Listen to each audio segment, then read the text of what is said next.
अस्सलाम वालेकुम सारे दोस्तों ਨੂੰ सलाम जी। तो माशाल्लाह कनोला हो गया पौने 2 महीने का। तो यह कनोला 2 कनालां ये हैगा मोटा फली वाला कनोला जिहड़ा पीले रंग का हुंदा। तो यह नाल इस साइड ते खड़ों पार जिहड़ा जनाब ये हाईब्रिड कनोला बीजिया उन्होंने हले कोई गंदल शंदल नहीं पई। यह माशाल्लाह फुल फुल चुक गया तो बड़ा ज़बरदस्त आ, बड़ा दिल खुश हुंदा। तो किसान दी जदों अच्छी फसल हुंदी ना तो देख के बड़ा खुश हुंदा। तो बड़ियां लहरा बहरां फसल नूं देखदा जदों। तो जिस वक्त पकदी फसल तो आसमान जनाब रेट जदों डिगदे आ तो नाल ही जनाब किसान मुरझा जांदा। तो ये मनो मन गल्लां पैदा करके भी वो कुछ नहीं उहदे हत्थ कुछ वो आउंदा।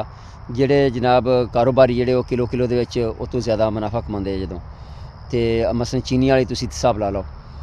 तो कल मैं ना अखबार पढ़ी तो उहदे उत्ते सीगा कि LPG जिहड़ी गैस वाली है ना गैस जिहड़ी सिलेंडर वाली वो 202 तो उच इजाफा करके 209 रुपये किलो कर दी। तो परसों शामी मैं सिलेंडर गैस भरा के लिया 320 रुपये।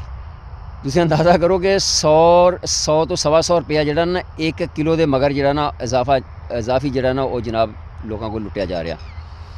तो कोई पुछने दसने वाला नहीं हैगा।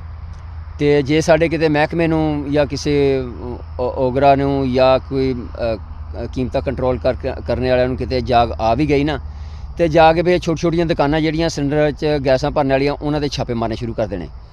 तो ताकि जे लोकां नूं जिहड़ी महंगी मिलदी ना वो भी ना मिले। तो लोगों के चुल्हे होण बंद। तो असल जिहड़ा माफिया पिछे महंगी करके वेच रहा ना उन्होंने कोई हत्थ नहीं पाउंदा। आही सूरत हाल खाद वालियां नाल हुंदी। जिहड़ा बंदा हज़ार बोरियां मंगांदा तो वो असल महंगी करके वेचदा तो उन्होंने कोई हत्थ नहीं लाउंदा। तो जिहड़े दुकानां वाले कोई 25 बोरियां मंगा लियां, किसी ने 20 बोरियां मंगा लियां, किसी ने 15 बोरियां मंगा लियां, उन्होंने जाके छापे मारदे जनाब, उन्होंने जुर्माने हुंदे आ। तो यह कंट्रोल करने का सिस्टम आ साडे पाकिस्तान का अलमिया। तो सोच के बंदा ना वो हैरान तो परेशान ही हुंदा तो सोचदा भी किधर नूं जाइए। अल्लाह ही आ जी पाकिस्तान दे उत्ते पाकिस्तान दी कोई रहम कर देवे तां। और साडे अदारियां ते साडियां लोगां ते माफिया दे उत्ते कोई तवक्को नहीं रह गई।